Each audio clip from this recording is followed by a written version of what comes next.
We have all been parents, or we have all had parents, or we all may still have parents.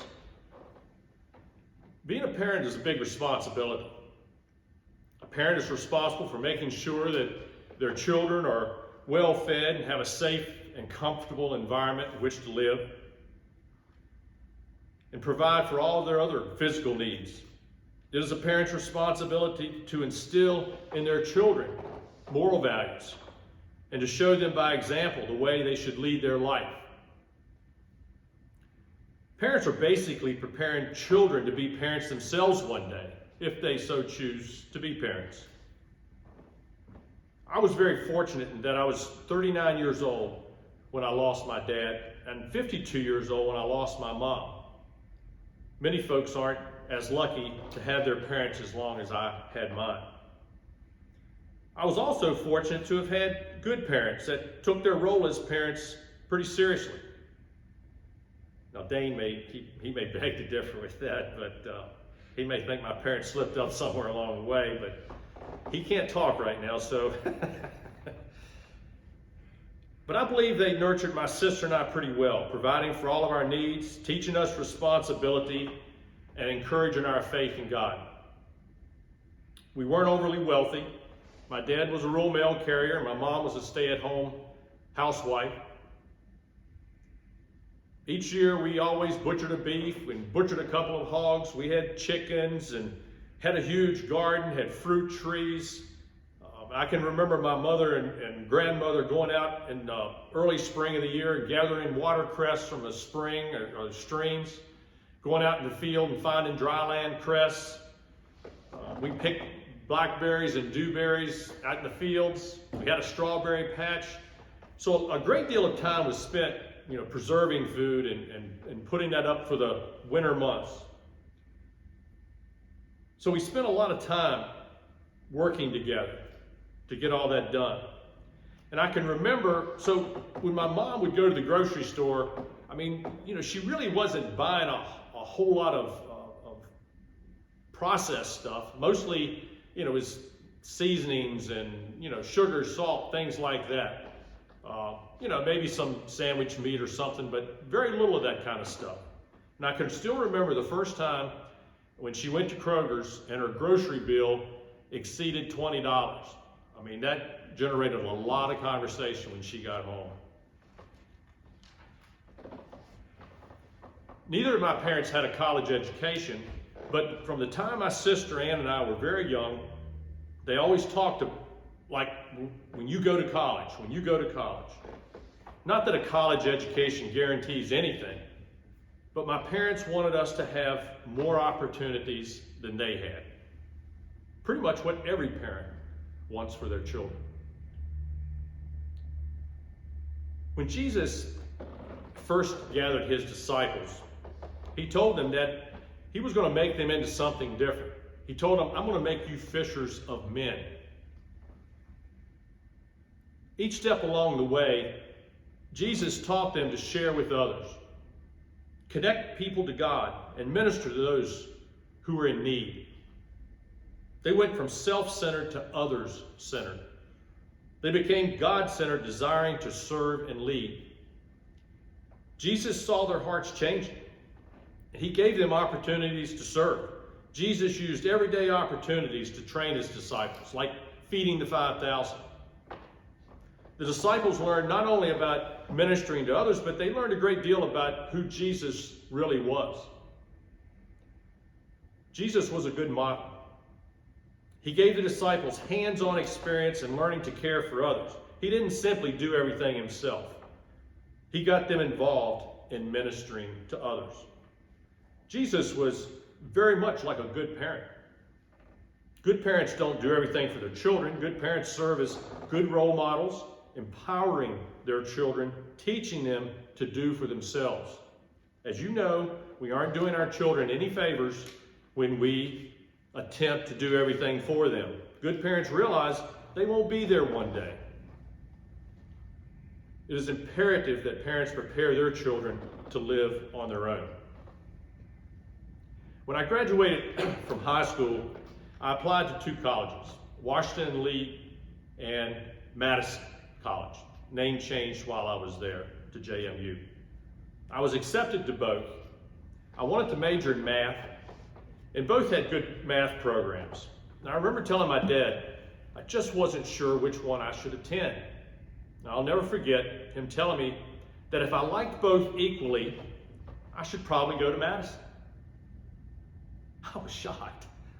I'm like, don't you want me to stay close to home? I didn't say that to him, but I'm thinking that. But he knew it was time to put a little distance between us. He had prepared me, and it was time. When Jesus told the disciples he would be leaving and preparing a place for them in his Father's house, he tried to reassure them. He told them, do not let your hearts be troubled. Jesus had been preparing them for his departure all along, from the very beginning. He taught them well. He showed them by example how they should treat the poor, feed the hungry, those who had no home, those who weren't loved. He showed them how to be good disciples and how to make disciples of others. Jesus knew where his disciples were in their spiritual growth and where they needed to go.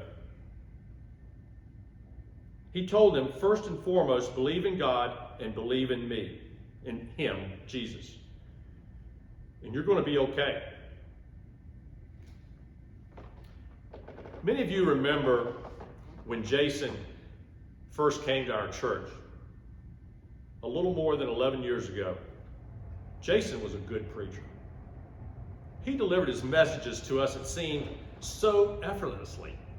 I think his maybe first one or two messages he delivered from right here, but pretty much after that, they were all delivered from down there on the floor with not a note in front of them.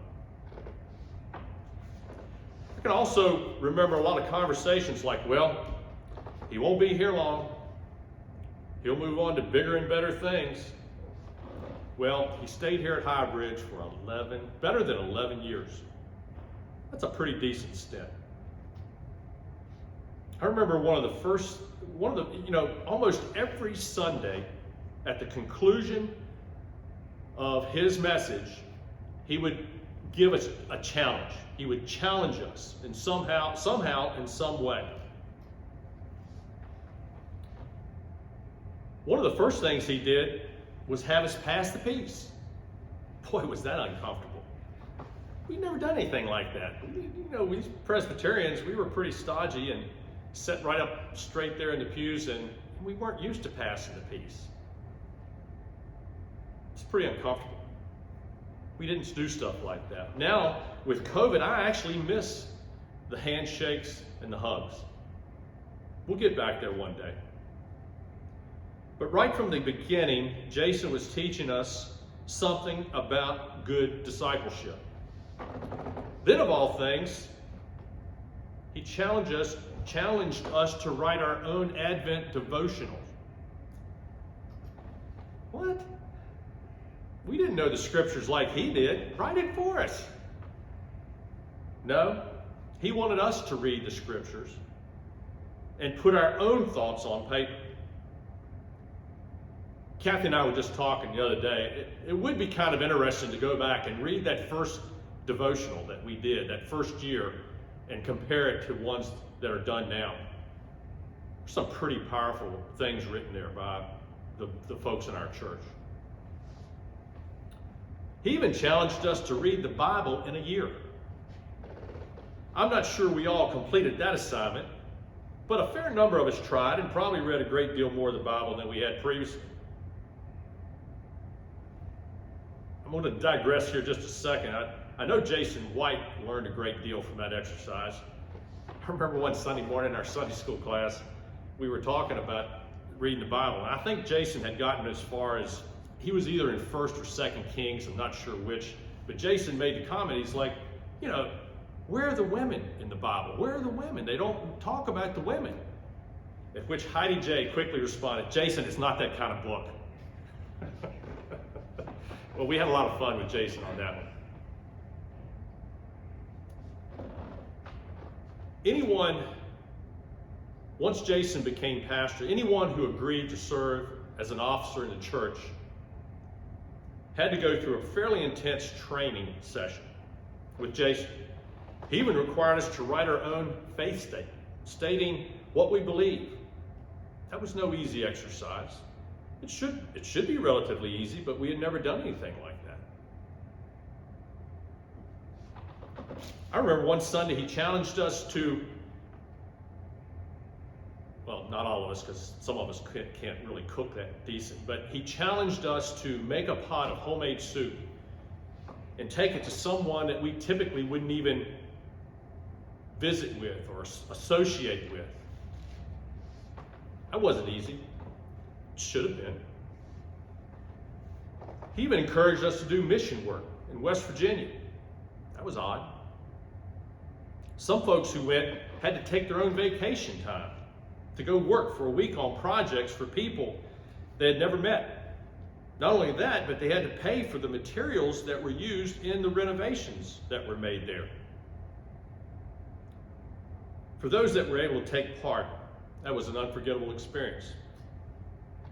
The things Jason wanted us to do and the things he asked us to do took us out of our comfort zone. But the whole time, he was empowering us. He was teaching us how to be good disciples, how to make disciples of others. Just like Jesus' disciples, we were reluctant. We didn't think we could ever do the things that we have done over the last 11 years. Boy, did we ever learn a lot. We are a better church now, thanks to Jason. We are better disciples now, thanks to Jason. My dad's situation was very similar to Jason's dad. My dad had melanoma, and it spread to other organs in his body. I remember Dad told my sister and I that he didn't want to undergo chemotherapy, and he wanted to know if we would be okay with that. Which we said, sure, Dad. Yeah, if that's what your wish, that's fine. We're okay with that. He knew his days were numbered, but we were able to spend some quality time together. And I remember on one trip, and I was taking him to Charlottesville for an appointment. It was just the two of us in the car. And he said, son, I'm not sure what you're going to do with your mother. I quickly responded to him, Dad, don't you worry about Mom. Ann and I will take care of Mom. Nothing was said for a few seconds, and then Dad said, you don't understand. Well, after Dad passed away, I quickly came to understand what he meant. Mom was a handful. And when I see my dad again one day, I'm going to tell him, say, Dad, you did a pretty good job preparing me for life, but you didn't do so good preparing me to deal with Mom after you left. Jesus prepared his disciples before he left them. Jason has prepared us. Jason was a good and faithful servant to God, and he was a good and faithful servant to High Bridge. The disciples hated to see Jesus go. We hate to see our parents go. Our church hates to see Jason go. But High Bridge will be okay. We have all been empowered to carry on. Praise be to God. Amen.